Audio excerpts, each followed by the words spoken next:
Hello there everyone, welcome back to our channel again. In today's quick video, you are going to see how to change your Instagram username. So to do that, head over to your Instagram application.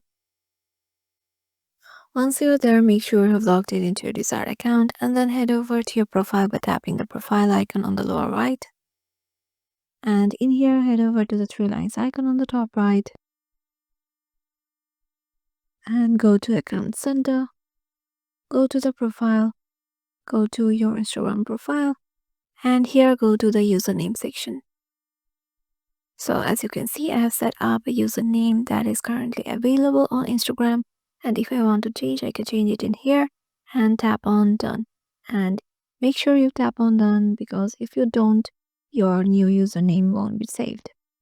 So yeah, this is how you can change your username on Instagram. Hope this video will help you out and we will see you in the next one.